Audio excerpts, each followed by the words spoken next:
and get going. Okay, this is the third session of the virtual training that we have with our Cincinnati cohort, and this is June 22nd. I think that's the 22nd, and we're going to be looking at the design process, the conceptual and detailed design, and how we move through the design process. And then we're also going to, at the end, like the last 15-20 minutes, talk about the last thing of trying to determine how this might look in our individual schools. So that's kind of how this is going to flow. Any questions for the good of the order just to begin before we start off? Have anything? Hopefully your summer's going good. You're painting and doing all these nice little things that you never get to in the middle of the year. I totally get it. And I totally miss having that time. So, you know, I don't get it anymore. So I miss that. But congratulations on that new baby. Oh, thank you, thank you. I was going to see, I don't know if I've got. It's Mike. Oh, I don't have any. I wonder if I can do this. This sounds really stupid. Let's see if I can do it on my phone. Jane?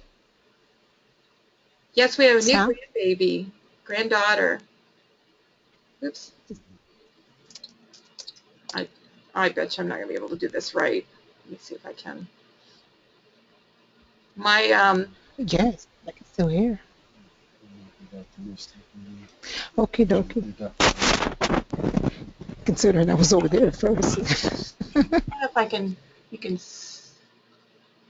Speakers. Oh, crud. Huh.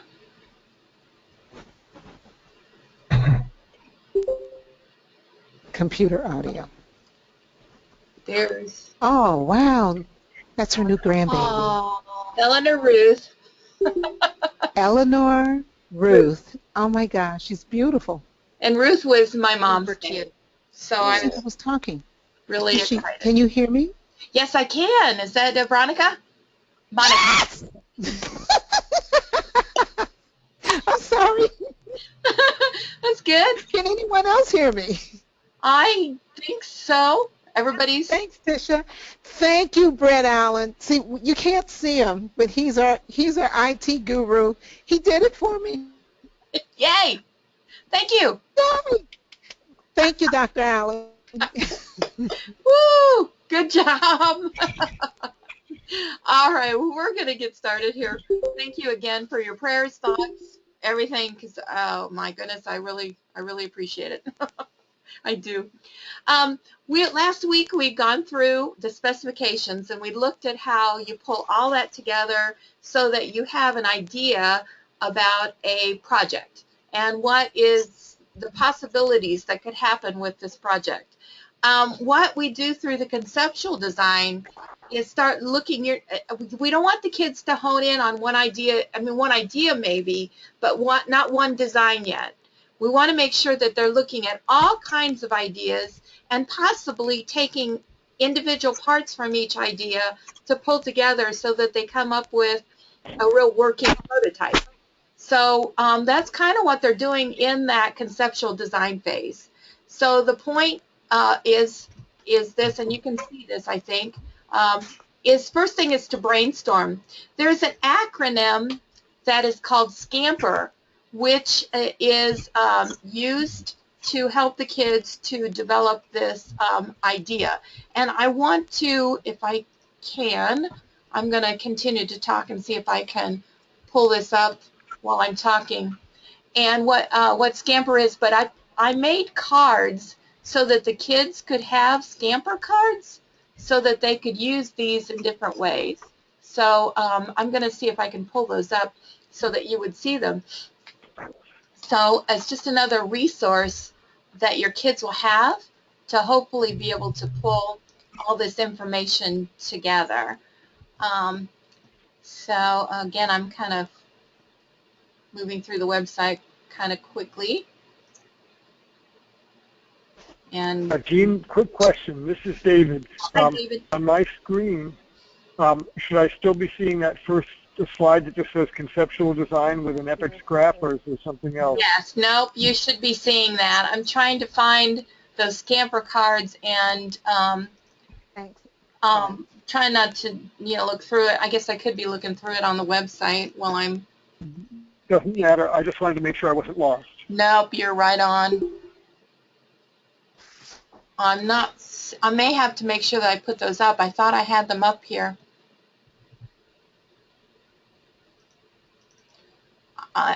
I'll put these up on there real quick and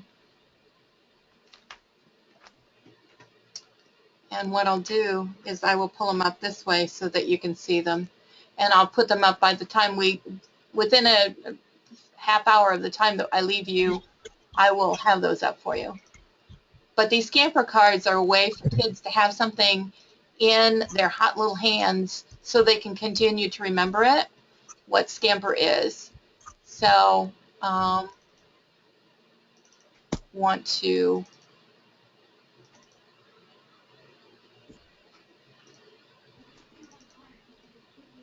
there they are. So brainstorming using Scamper, the substitute, combine, adapt, and alter, modify, put to other use, eliminate, or reverse or rearrange. So getting them to use that acronym to think about their one idea, and can they take pieces of it, combine them? Can they substitute one piece in with another? How can they adapt it? And this is kind of like a game. So here's like an activity where they adapt. So you could have each group take a different one of these and look at their particular design thought. And with this like adapt, you've been getting in every household. Oh, in this one I forgot, I'm sorry. They were given an individual idea. Okay, so like if everybody was given like a rolling pin, how could you adapt that rolling pin for another use? So that is just an idea to get them thinking about how they could use an everyday item and modify it in some way. Okay, here's modify. How can you change the shape of it, look of it, feel of it? So even if it's a rolling pin, can you add or modify to the product? How could you modify that? Could you modify that rolling pin in another way? So it's just another way of looking at it, and it's just another way of getting your kids to think. But again, if you find that this is too time-consuming, you don't have to, but remembering trying to get kids to think differently sometimes takes some skills, and you may have to teach those skills, because a lot of times it's been kind of schooled out of them on how they could use Lincoln Logs, or how they can use a good Tish likes a good, yay, glad. How they can use different things that they're not used to using, or I don't know about you, but I wasn't really rich. We didn't have a lot of things when I was growing up, and we used those individual serving boxes of like cornflakes or whatever, and that would be a wardrobe for my Barbie doll. And we would take Kleenexes and stuff it in fabric and sew it so we would have a bed for our dolls. And, just silly things, but adapting and using something that is different. And that's a lot of what Epics is. So anyway, you have these cards, and I will make myself a note right now. I don't know why they're not up there, but I will get these up there. Can you hear me now? I can hear, yes. Who's talking? Is that Mike Day. Okay, Mike. Hi, Mike. You're talking about the brainstorming. Yes. And I really like the 6-3-5. The 6 people in a group, and they pick the 3 ideas, and then they pass it around for 5 minutes. Uh-huh. Do you recommend using that with things that you are not even building, just as a kind of like what you just talked about with the rolling pin? Can I do that with that concept? That it doesn't have to be something we're going to build? No, and what you're trying to do, hang on just a second. You just want your kids to start thinking and thinking differently and brainstorming, just coming up with ideas. And there are, I think, 3 or 4 lessons with that. Let me go back with that, just looking at that. In just trying to prime their brain. So here's like 3.1 is the brainstorming techniques You get your idea list, so we're thinking at of the ideas that they already have, and then you get into your brainstorming, modifying brainstorming. So there are actually 3 basic lessons to get them to really start honing in and thinking about what they've already developed and how they might be able to use it. Then, after they've kind of got some really good ideas going on here, you've got 1, 2, 3, 4, 5 lessons here, which is trying to get their ideas together. Then they use decision matrices in 6. So they're going to use ways of, using a metrics and a matrix in some way to measure it. So they're making some decisions. So they start doing that. And then they use like 3 or 4 of those to be able to decide which parts of their brainstorming or what they've come up with so far they may want to use. Then they go into creating multiple prototypes. So they're taking all of this information, start putting it together, and probably in their groups they're going to have different people making different prototypes, then pulling it back together, getting that information from their community partner. So they're doing the prototype to communicate, to figure out what is best, and getting that feedback together, and then they're testing and redesigning again. So that's kind of what they're doing through 3 to try to figure out what works. Somebody have a question or a thought? I hear somebody, but I don't know if somebody has something we're going to say. Okay. Okay. So let me go back to 3 again. So they're brainstorming using Scamper or whatever techniques. The 635, fine. Use anything that works. Anything that you're comfortable that you know works, fine. Again, those cards, you can take those cards and you could print them out, let them put in their notebook so that they can continually look at those and just to prime their mind, because they can't always remember everything. I mean, I can't remember everything, and I know I don't even have all the hormones that go along with adolescence, so yeah.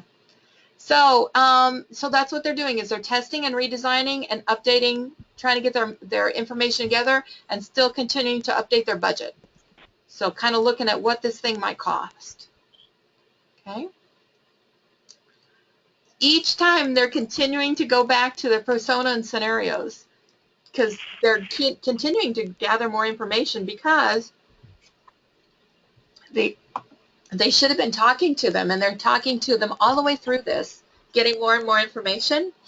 So this helps them to pull all that information together.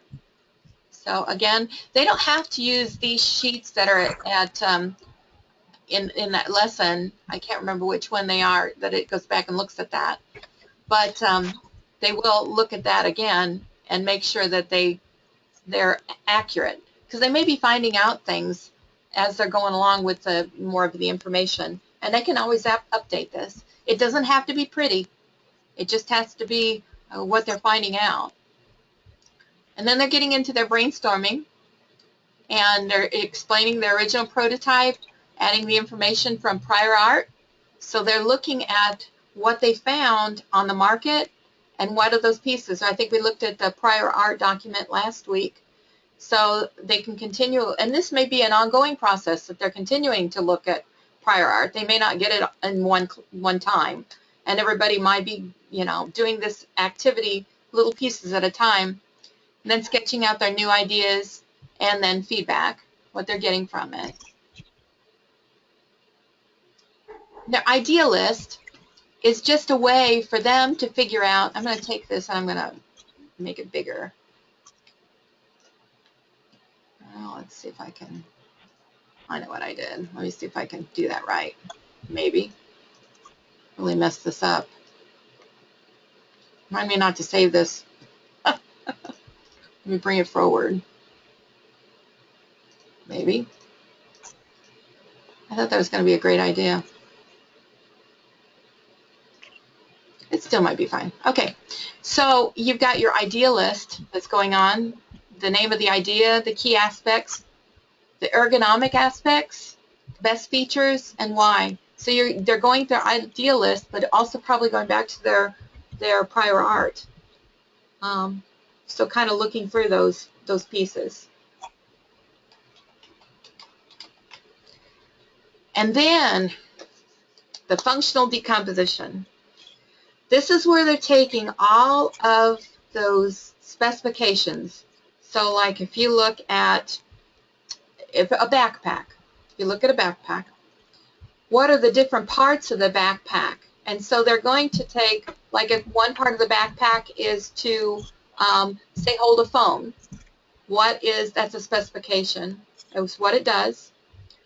So then how it does it. So they're looking at, so it's what it does. And then you may, the next part of that functional decomposition, or another one of them, may be looking at the straps. What does the straps do on a backpack? What does the zipper do on a backpack? All of those smaller pieces that they're bringing down into the design that they know they're going to have to test, they know that they're going to have they could have problems with, and so that they can eventually figure out what design flaws there may be. So the DFMEA. So that's what they're trying to do, is figure out the smaller pieces of it so that they can better understand what could go wrong with their design. Okay? The functional composition or decomposition it's kind of it may be one of those harder concepts, but it is one of those things where the kids are figuring out what it is, not how it's done. So what it is, not how it's done. So like the strap, it's not how it connects, but it's what it does. It connects it. Okay? So that's a functional decomposition. And also that's in the teacher toolbox. There's another document in there that will help explain it a little better. And then you got your decision matrices. With the decision matrix, how many of you use decision matrices? I've never. Okay. Neither have I. Okay. I have not. Well, there's a couple of them that you can use. One is an SWOT, which is an easier one. And let me go back and show you that. I think it's 3.6. I've used them in my engineering class, but they don't like to use them. They really don't they don't understand them is what the problem is. And you know, I thought about this because there are two. There is a SWOT, which, and I did this with my college kids. I used the SWOT first because it's easier to understand, and because they hadn't used them either. So the SWOT analysis, it's easier to understand because there's only 4 basic points to it. What is the strength of your design? What is the weakness of your design? What are opportunities that you would have for improvement? And what are some threats that you know are a problem? So these are ways, and then there's criteria over here that you could look at. What are some disadvantages of the proposal? And you can change this. Again, this will be a document which will be a DOC or DOX. But you can pull that up if you want to. It's 3.6, and it's a decision matrix SWOT. So you can look at the strength. What's the strength of it? And have them listed. We did this at the beginning of, and I think we're going to do it again, when they were when they had their projects, but it was a new team taking over the project. So they had to look at the documentation from the prior team, and so they had to analyze it with the SWOT, which I thought was a good idea. Again, they didn't like it. They don't like it because they have to think about it. And well, I think that they don't like there's no right or wrong answer. that's, I think, the biggest part of this is they want everything spelled out, that this is the right answer, this is exactly what should happen. And as we all know, there's probably 100 ways that it probably could be done. So this is just getting them to look at this in another way. So was it, Dan, were you the one, or was it Mike that was talking about using the decision matrices? It was me, Uh-huh. Mike. Mike, okay. So did you? You're exactly right. Yeah. They don't like to be wrong. They don't like to think they're even wrong. They want it handed to you. Yeah, well, we're trying to help them to see what the real world is like. In the real world, there are a bazillion ways that you can peel an onion, you know, and there's no right answer. So no right way of doing it. And that's the same way with this, because they're confronting a problem that no one else has ever attempted, more than likely, to figure out. So, and there isn't one right answer. And that's one of the things I think they're going to come to the understanding as they go through this, is that this one might be better, but this one may be better still, but there may be a piece of this that's better than this. So again, the weaknesses and looking at it. But again, I like this 4-prong approach rather than when you get into the other decision matrix, it gets a little more hairy. So let me show you that one real quick. Oops, sorry, I should have just done it a different way, shouldn't I?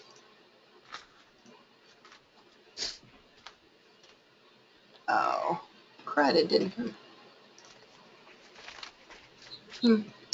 It went away.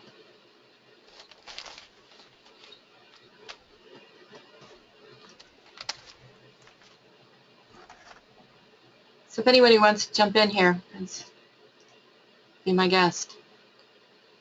Well,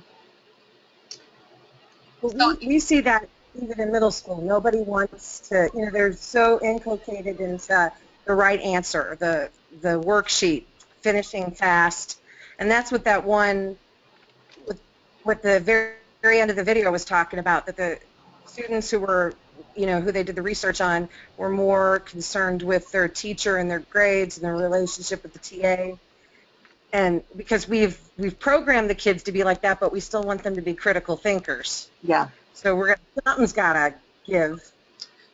Well, and it's a skill that has to be taught. I don't think that it's an innate thing, and especially since Well, I think it used to be that kids were okay with making mistakes, but as society has changed, we've made the kids themselves feel like they can't make mistakes, or that everything always has to be perfect. Mm-hmm. And they don't know that it's okay to make mistakes, or they don't know how to handle it when they do make a mistake. You're right. And so this is that learning that you guys are going to be talking about with your kids probably more than other classes, because you will help them to work through why it is okay to fail, and it is what you learn from failure. I agree with what you're saying. I have 7th grade science, and oftentimes they compare themselves. I have 2 science. I have my general ed science, and then I have my gifted program science. And they often compare themselves to the gifted children, and they feel like they're not as good.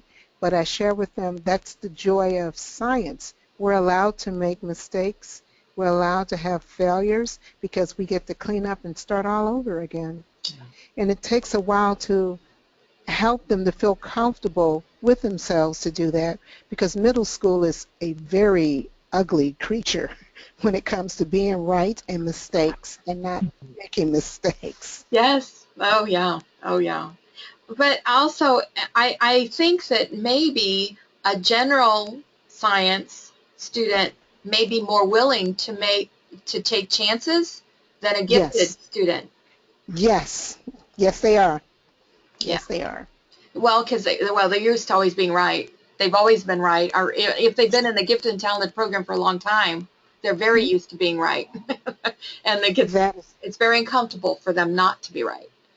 That is so true. And what I will often do is because they will ask a question, and instead of answering the question, I will redirect and ask them a question. So they, I believe, was it Mike that said they want the answer, and is this the answer, and give it to me now? Mm-hmm. Yes. Yeah. That's them, all right. Yeah. Well, and this is an interesting. This is called COWS, which is criteria, options, weight, and score. So this is 3.8. And it's a very interesting document because it really can help the kids to look at a problem and actually get some weighting. But it's very interesting. The Bill has always used an example of using this decision matrix when they were testing the brakes on their soapbox derby car. And how was it?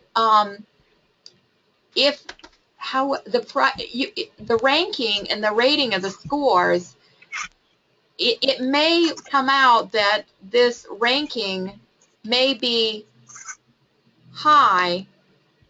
Well, let me I need to explain it. You're prioritizing the criteria according to the specifications and the importance of the project. So let's say the backpack. I just keep going back to that because that seems to be an easy one to do. The failure, if you're looking at this, there's a couple things that you could be looking at. One is the failure of the straps so that they break off or they rip out. But also, if you make those straps stronger, could it be a detriment to carry more weight on the health of the client? So those are all those options and priorities that you have to think about, and they have to think about, as far as it may be strong and you may be able to carry a lot of weight, but is that the priority, or is it making sure that the client is healthy and not carrying too much weight? And is the strap failure maybe a fail-safe way of protecting the client? So these are these really crazy engineering pieces that a student is going to have to start looking at. And is it important? So it's just one of those things that you're going to have to just kind of look through it and see what the criteria are. So the criteria here may be criteria 1 is the strength of the strap. Criteria 2 may be the ergonomics of it. And then the priority is, and again, what the option 1, you'd have to put in there option A as the strength of the strap. And option B would be the ergonomic aspect of it. And then the criteria, should the strength of the strap be stronger or weaker? There's all of it, and it's really hard it was hard for me to design this and make sense to me, because it's supposed to be an overarching document which is going to have to fit into your project. So does that make sense? I like it, but I hate to tell you there is an error. Okay, talk to me. On the criteria 4, Yeah? it says the first line priority 2, and then the next number is 2. The next number should be a 4. Okay. Not a 6. That's okay. Well, I'll fix that. Thanks. Oh, you can fix it? Well, not right now because it's a PDF, but I can fix it. Yeah. Everything else looks great. I like that. And there is a blank document of that there too, Yes. right? Yes. I like that. That looks good. Good. Well, and we've gone back and forth. We had 2 opinions going on. One was the high school teachers, and the second was the college people, because the college said that this priority rating should be 1 to 100. And when we were talking at the high school level, the teachers were saying, the more math, the more chances of screwing it up. So let's keep it low so that they can see ratings, they can see how things work, but it's not, the math doesn't get in the way of what, I mean, you got to prioritize what's the most important piece, is trying to figure out this relationship. So. Well, 1 to 100 is a tremendous gap. I know, and that's If you rank something 100, it's going to dominate. I know, and well, and that's the other piece is if you get into that, then you do see this big, the big difference between what the priorities, and I think that was the reason for that. But you know, you can do whatever you want to with it, and whatever works for you. And as we're going through this, we'll be getting back together and talking. And as you find, if you found that something else worked, you can share it with the group and say, hey, this is what I found, and we can put it on the website, and yeah, we'll just ask for your permission to use it and share it with everybody. So anyway, but this is a decision matrix that was designed by Stuart Plew, and he's an engineer, and this is a real document that, I mean, this is a real document that is used in engineering. So it's something that is used. So anyway, it's there, and I will fix that one element of it. That's 4, and okay, go. Okay. So, oops, it's great. Get more stuff up here. So we've got our decision matrix. Okay, the next thing is they're developing multiple prototypes and retesting, and then there's this prototype analysis, which I really like this. I really do. Let me see if I can pull it up another way. And I would do that. So it's 311 if you are following along on your own computer. Now, middle school folk, Yes. we'll talk more about this, but some of this, I think you do an SWOT, but I don't think you do the other. But if you want to go in and you want to use this at a middle school level, you're welcome to. I just thought it got more complex and maybe too complex. So again, we'll have to think about that. If you think it works, we can always pull it in, and you can always go to this and find it. Let's see here. Yes. Okay.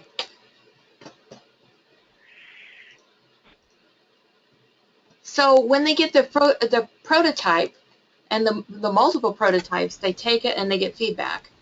And so what modifications have been done, or what modifications or tasks have to be done? Who's responsible for it?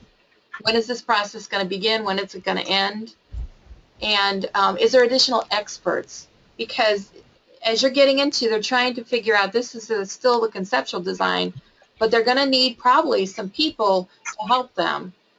So this is where they're getting into experts. It might be Sean's dad who understands some piece that needs to happen for you.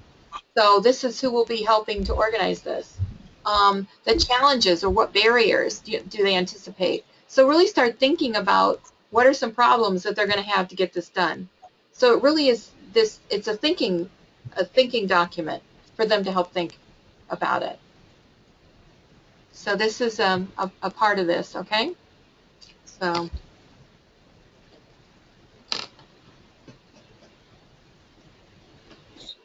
And then they're going to continue to test. They're going to have to test these pieces. And there's the testing document. And again, it's an Excel document, and I'm putting all these as links. Thank you, Monica. Are you on there, Monica? I'm here. Monica, thank you, thank you. You are a blessing, I swear, because you were able to give me that. And so I started to put all that stuff up. So we've been linking to the Dropbox. So we're getting that stuff up. I'm glad that's working for you. Oh, it is. It's wonderful. Thank you, thank you. So their testing protocol as Excels, then they're working with their budget again, figuring out what happens, and then continuing to update their PERT and Gantt charts, or for sure their Gantt charts, because it will help them to stay on task. Okay? Now, as they get through this, when they get into Gate 3, again, they will either be presenting to you or be presenting to, they could present to their stakeholder. They could do whatever. So the presentation, again, is at the end of gate 3, and there's a whole thing of how they're working through it, what they have to do. They're summarizing this end of the document they present. They're summarizing what they have to get done and summarizing where they are in the project. Okay? So by the end of 3, they should be ready to have a pretty good idea of what this final thing is going to look like. So 4, where they're doing their detailed design, they're really going to come into this is the piece from this prototype, this is the piece from this prototype, this is what we're pulling together, and this is what we think is going to work. So through 4, they're bringing down that design process to detail. Okay? Questions as we go on to 4. So for each one of these gates. Can you turn up your microphone? Is that Tisha? Can you turn up your mic? Is better? A little bit. For each one of these gates, what's a typical time span? I mean, because I did kind of a very free-form makerspace in the library, and they could go on forever. Yeah. I mean, it was very hard to get them to finalize anything. So what's you know what I mean? Yeah. Actual feasible timeline for a single gate. Well, by the time they get to 3 and 4, it's going to be faster than 1 and 2. So, and they could continue to redesign, but you're going to have to set in your own mind. You're going to have to figure out, okay, this is where it's going to end. You know, and you could say, okay, you have a really good idea here. Can you put it in your notebook? And then after we get through this design, let's see if we want to pull this again and make changes to it. But you have to deliver something. There always has to be a deliverable somewhere because they will and they can work on it forever. So, does anybody else have a suggestion or a thought about that? It's just got a wider range of ages. Everybody comes to you, you know, like preschool through 8th grade. So I think you're going to, for all of us who are below the high school, the Epics High, we have to modify this down a little bit. Is that accurate, Jean? Well, I'm thinking that what we need to do is we need to have like a pullout where just us as middle school look through the middle school curriculum because it is pared down. It really is because it is not as it's not as complex. Yeah. So we kind of need to pull that out and look at that. So we might think about that, how we're going to do that. Now, another option I want to throw out to middle school is when we have our Purdue workshop on the 7th through the 10th, there will be some times that we will be pulling out and working just as middle school. If you wanted to come up and do that session with us, you can do that, or we can also do it virtually. So I want to give you that option, and we'll talk more about that so that you know that you are welcome to be with us. And anybody, if y'all want to come up, you can. I know it's just a far distance, and we may do that with the high school folk too. If you wanted to have two, I can only be one place, so that's the only thing. We might be able to figure it out though. But I know the middle school definitely. We really want to pull you in with the other middle school people. So really want to think about that. Okay. Okay. Okay. Okay, so gate 4, again, they're continuing to update that Gantt chart. And this DFMEA, this is the big part of this, of what are the failures that can happen, what can totally disrail this whole process, and what you're going to do, what they're going to do to minimize any of the problems. So there's always going to be risks, I'm sure. Bill always uses the example of a car. You know, if you took out any risk at all with a car, no one would drive because there's always going to be risk. So there is a risk with anything. So it's the minimal amount of risk. So that's where we get into DFMEA, and they'll be looking at that. So again, continuing to look at that, updating that persona and scenario, the DFMEA. So, and I really like this document. I really do. It's 4.1. I wonder if I can open it real quick.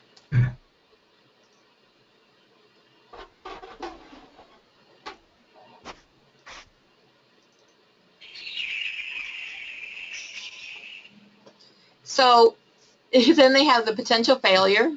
What could potentially go wrong? What could happen? The effect. Okay. So, and there's an example of a mouse as far as a computer mouse. So the potential failure is that it could stop working. Okay. What is its effect? It's not going to kill anybody.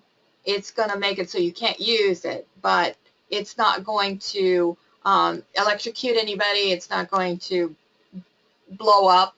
It's not going to do anything. So then you get into severity. It's not very severe. It's somewhat severe or extremely severe. So they rate all this. An occurrence, how often does it happen? Detection, is it easy to detect?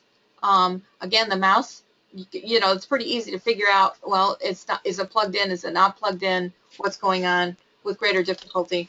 And then this RPN, the risk priority number. So it's the multiply the severity, the occurrence, and detection. So you multiply that to figure out how severe it is. And then the action to reduce it. So this is a neat little chart that the kids can use to help to determine the failure of their project. Okay, so that's kind of I really do like this. Anybody have a comment about this chart? Okay, sounded like the Jetsons thing there. So that's DFMEA. And the usability and reliability testing plan. This is an important part of, it's kind of like one of their final testings that they're going to be doing. And so they're really looking at it, discuss, is it a reliable, is the product reliable, is it usable? And so they're going to be looking at that with their stakeholder to figure out if this prototype, it really will work. Then another thing is a user manual. Because remember, after you deliver this, more than likely, you're not going to be coming back in and changing things all the time. So this is a way for the kids to kind of pull all the information together on how they can troubleshoot themselves so that there's not a problem with it. The material list, these are the project materials, so they're really getting into the pieces of this, of how they're going to finally build it. And I mean, they could use this anywhere along the way. So if you need this materials list earlier, just take it earlier. If you want the DFMEA earlier, use it earlier. It's just here. Doesn't mean any of these documents have to be step by step by step. Wherever you feel like it works, although there was a thought process that went into the way it was designed, it doesn't mean that you couldn't take it out of context to work it. Okay? And then a testing plan. This is a huge, and again, the testing plans, the kids may be doing a lot of different pieces with that of wherever. And then there's safety analysis. So this is a more rigorous safety analysis. And then more field testing. So this is a huge part of the testing is in 4, of just documenting testing, making sure it's reliable, making sure that if there are failure pieces, that they're looked at and thought about. Okay? And updating their Gantt chart. So any questions about 4? Okay. And then the last thing, we've got about 12 minutes or so. So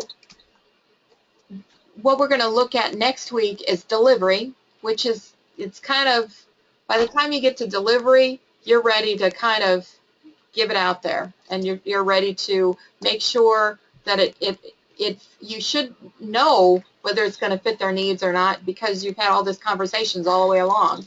So it's just a way of making sure that happens. But also, I wanted to talk to you about this document, and we've been talking about this kind of all the way along, about how this will work in your school, the implementation. So you've been looking at the possibilities of what projects, who you might work with, who stakeholders might be, what standards, all of those things. So we're going to, next week, you're going to kind of present this. So if you could, sometime before this time, so it would be nice if it were before 1 o'clock on Monday, if you could send it to me in an email, that would be wonderful. I'm kind of working things around because Bill and I are both going to be in San Jose next Monday. So I'm like, okay, well, if Bill's doing his piece at it'll be 1 o'clock our time.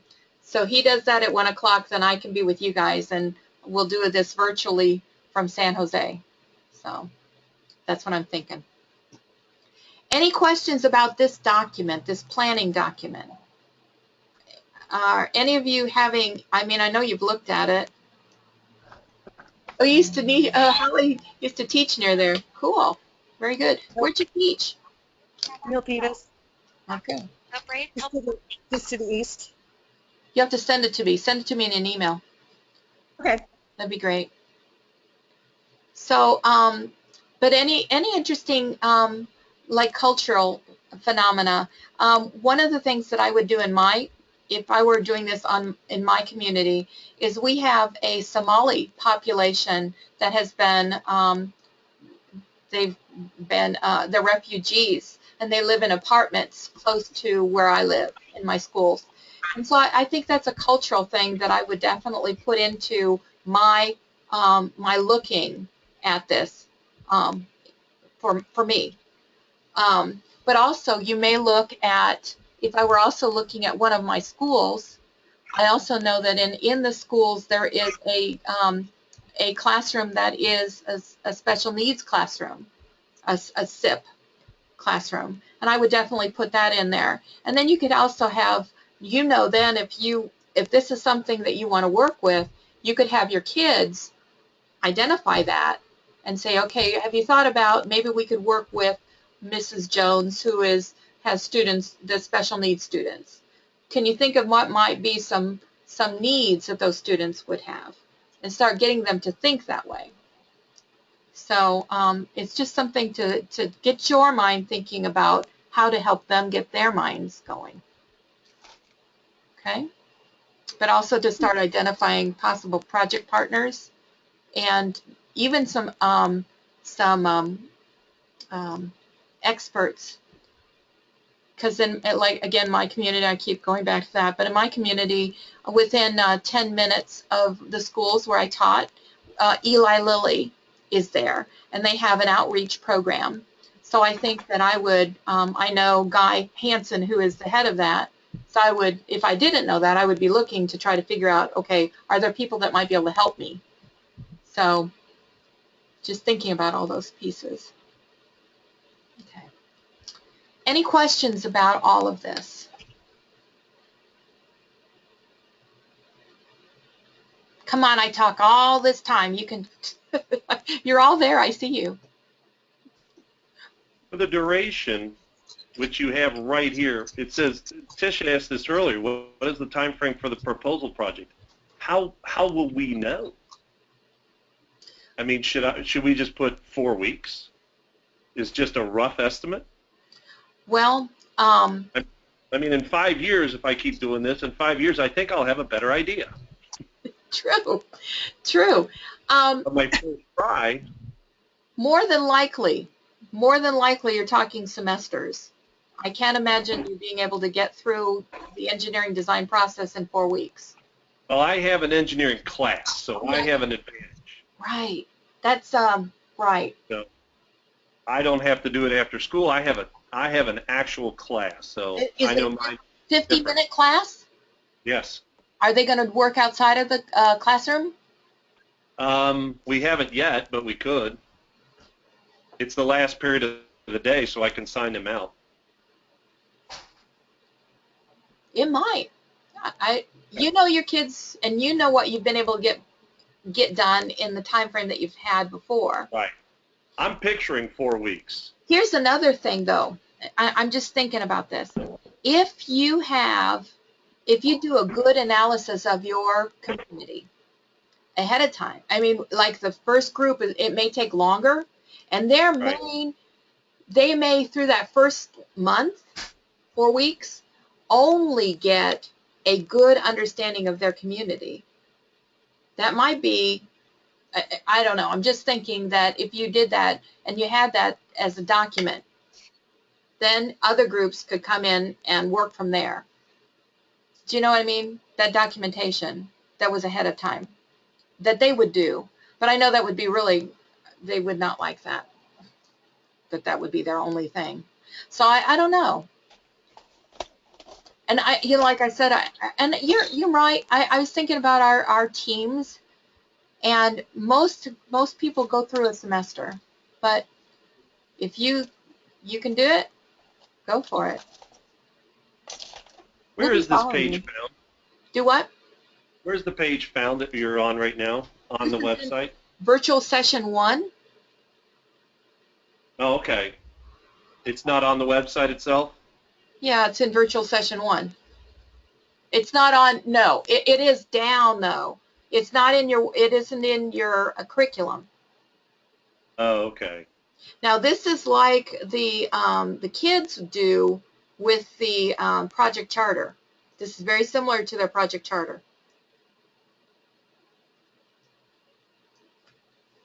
Okay. And Jean, I don't know if I've lost my mind, which I probably have. Can you go over once again what you want by Monday at 1? I'd like you to kind of have an idea of who you might work with, maybe some names of those people, what you can see as possible projects that might come out of this. Okay. Just kind of so that, kind of putting yourself in the place of your kids, so that if they come in and say, I don't know, or I want to solve world hunger, you can help them to figure out how to get something. And if you go at the bottom, some of your specifications, is it specific? Is your project measurable? Can they achieve it? And remember, going back, is it safe for kids? Is it realistic? And does it fit in your time constraints? So you're thinking about all those things so that when they come in, you can help bring it down. Okay. Jean, I have a question for you.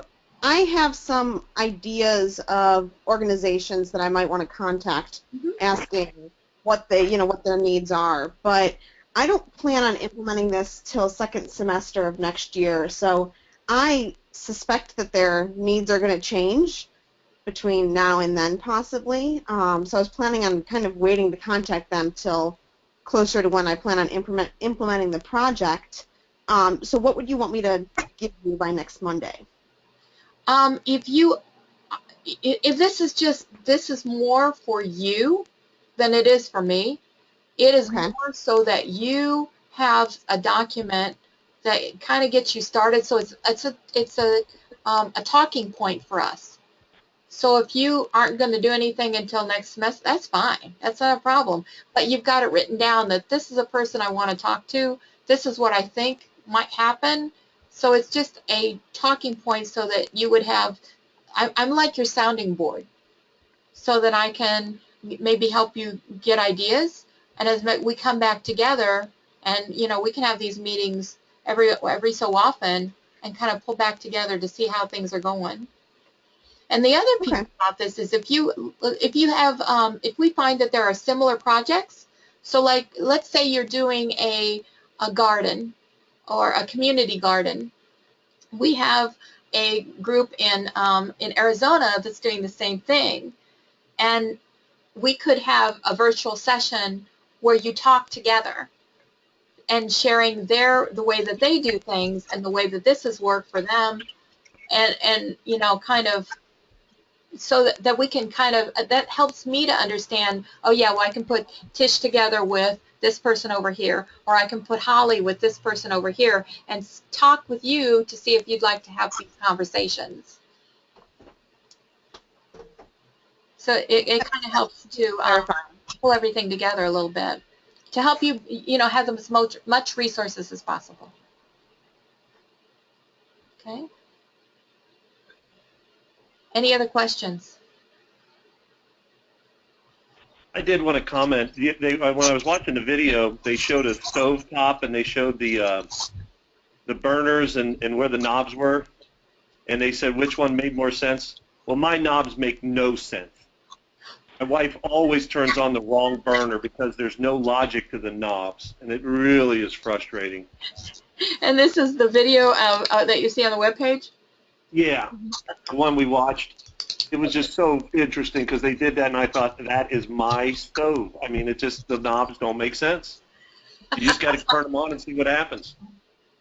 I have a story. I had put I had a plastic container on my stove, and I thought I turned on the oven because all of these knobs are all together, and I had turned on the burner underneath the plastic container, and thank God it did it and melted, but it didn't destroy the kitchen, and then but I get the knob thing.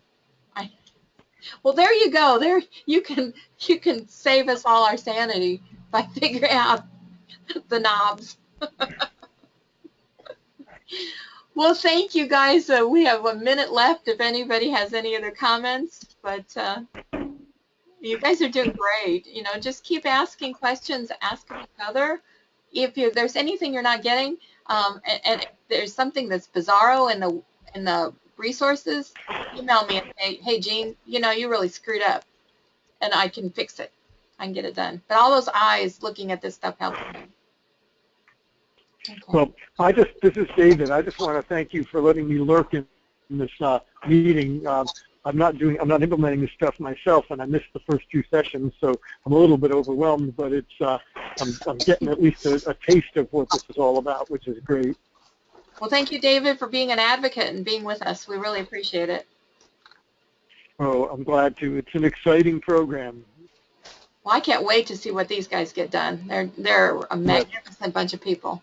Educators. And those of you who are implementing here in the Cincinnati area, at some point, and I guess I can get this through Jean also, I want to make sure that we exchange contacts and information, and I know what's going on, because I'd love to just drop in at some schools at some point to just see it in action when it starts to take form. Okie dokie. Would you like me to send you all a listing of everybody on our cohort? And would everybody be okay with that? I'm okay. Okay. I would love that. Fine with me. Yeah. If anybody does not want their information on this document, just let me know, and then I'll take you off. But if everybody's okay, I'll send you a spreadsheet that has everybody on it and their names and email addresses and what schools. Super. Okay. Thank you. You're welcome. All right. Have a good rest of your week, and we'll talk to you next week.